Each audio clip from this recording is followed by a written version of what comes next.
Hi everybody, welcome back to Sunshine Soap and Candle Company. Lately I've been getting lots of requests from you on how to make my charcoal and tea tree soap. So tonight I'm going to be sharing with you how to make my activated charcoal and tea tree soap that's designed for the face. In this video I'm going to be sharing with you the full tutorial and giving you tips and tricks along the way on how to make it. And if you want the full written recipe plus tutorial, please head on over to my Patreon campaign where you can unlock this recipe for just $5. Let's get started. Okay, so in these containers I have my melted oils and hard oils, and here I have my water and lye solution. So in this container I have olive oil, castor oil, palm oil, coconut oil, and sweet almond oil. And I've used these oils specifically at ratios that would be great for the face.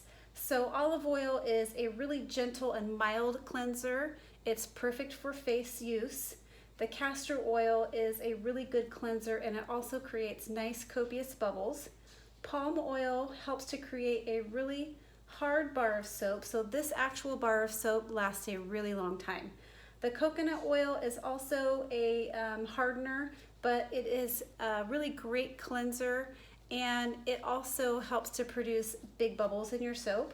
And then the sweet almond oil is just great for skin type, aging skin types, mature skin. It's got linoleic acid in it, and it's very emollient, and it's just a nice oil to use. And it's inexpensive and easy to find. So that's what we have here, and we are going to go ahead and get started. Make sure you put your goggles and your gloves and your long sleeves. And then the first thing we're going to do is combine our oils and our water and lye solution. Okay, so I have my stick blender on the lowest setting, and I'm just slowly going to pour the lye and water solution into my melted oils. And then I'm just going to alternate between stirring and stick blending on low until we've reached a light trace.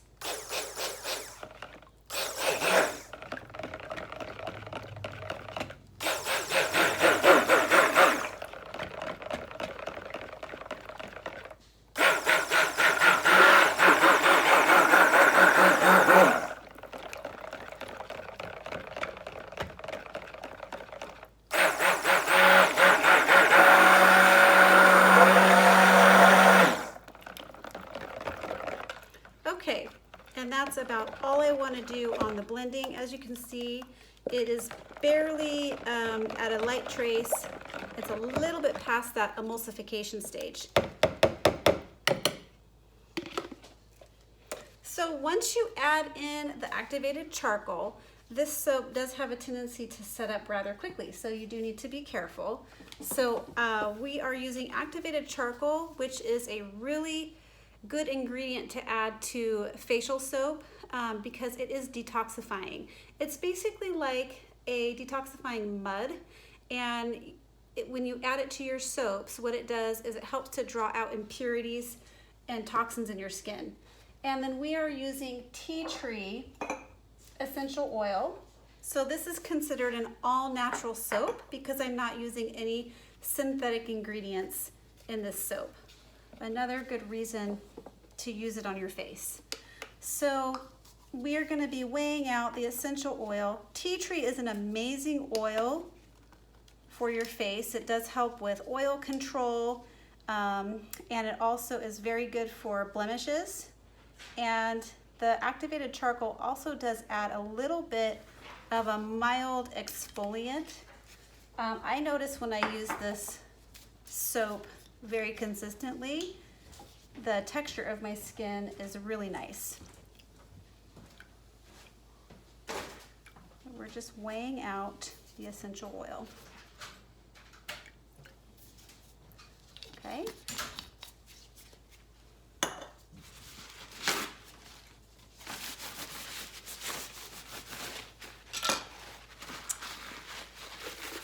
All right.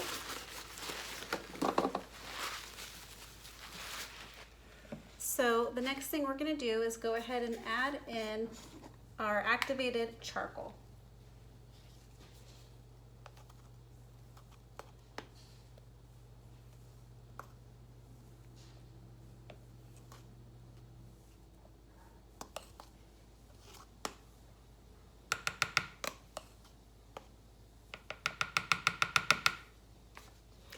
activated charcoal can be a little bit tricky to use because it is so lightweight that if you're not careful in stirring in your activated charcoal before you stick blend it, it could poof up into your workspace and not get all the way into your soap. So just be careful to kind of come in through here with either a spatula or a whisk. So it's very interesting because it just turns the soap a jet black, and I think it's really pretty. So there's a couple ways that I combat that. So the first thing is I always make this soap at a water discount. I don't soap with full water on this. That seems to help. And then I also spray the top with some 99% rubbing alcohol. Oops, sorry guys. Okay, so now I'm gonna go ahead and just use my stick blender until we reach a medium trace. And again, I'm just gonna go on about a low speed.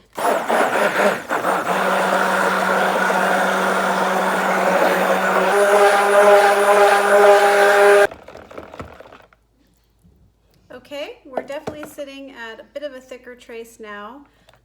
It is about a medium to thin. So another thing with this soap is you definitely want to give it a good blend before you put it in the mold. It does have a tendency to get kind of a funny texture to it if you're not blending it up properly.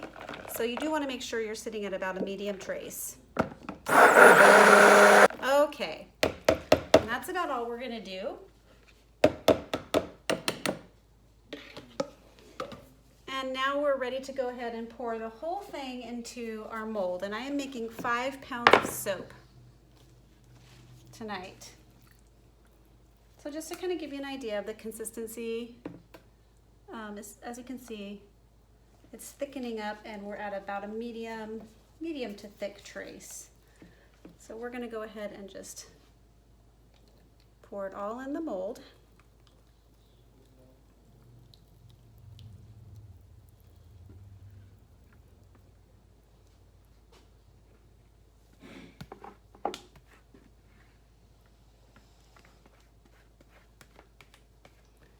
This is one of the more popular soaps on my website that I carry all the time.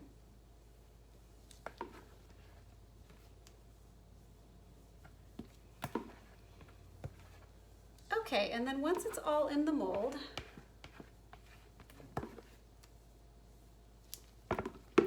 just gonna give it a little shake down. And then we're going to go ahead and make a figure 8 on the top, and I'm going to decorate the top with some beautiful marigold calendula petals. So I'm just using a little pipette to make my figure 8 design, but you could use a skewer, you can use a chopstick. Usually I use a chopstick, but I don't have one handy at the moment, so I'm just creating a figure 8 across the top with my pipette. Okay, and I'm going to give it another good little tap down. And then right across the middle, I'm going to be placing my, actually before I do that, I want to give it a spritz with my rubbing alcohol. This is 99% rubbing alcohol. It's hard to find in the stores, but you can get it on Amazon. And then I'm going to go ahead and place, I like the brambleberry calendula petals because they're just such a nice, bright, happy yellow color. Not all of the ones I've gotten from other places are as bright and lively looking as these. So this is my go-to calendula, and I use this really just for decoration, just to give it a little bit of interest and contrast along the top. And then I am going to go ahead and smash them down a little bit to make sure they're adhered into the soap. You will lose a little bit of this while you're cutting it, so you just want to make sure you're maybe adding a little bit more than you think you need, because this will kind of fall off a little as you're cutting it.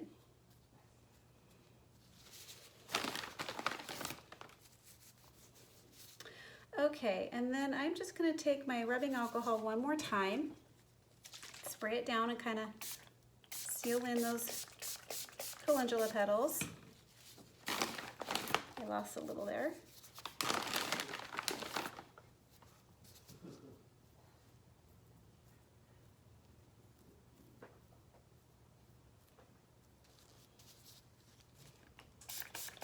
There we go. Okay, everybody, that is how you make my activated charcoal and tea tree soap. Stay tuned for the cutting. All right, everybody, we're back to go ahead and cut the activated charcoal and tea tree soap. And we are gonna put it this way on the cutter with the calendula petals facing to the side down here. So that way when these strings cut through, we're not going to get the drag marks in the soap from the petals dragging all the way down. So this way, what's going to come off comes off, and it doesn't ruin the soap. All right. There we go.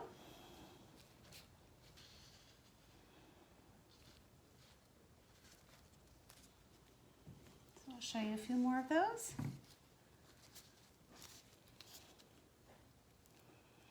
Of course, now I'll stamp these and kind of clean up the edges. But this is what they look right out of the cutter.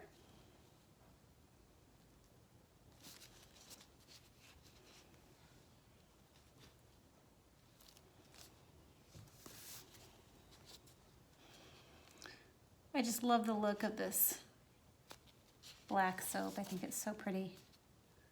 And they smell, if you like tea tree, they smell really good.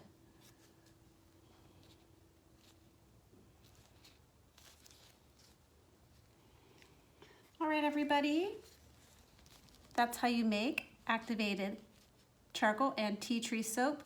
Hope you liked this video. If you did, don't forget to like, comment, subscribe, and share with your friends. Catch you on the next video.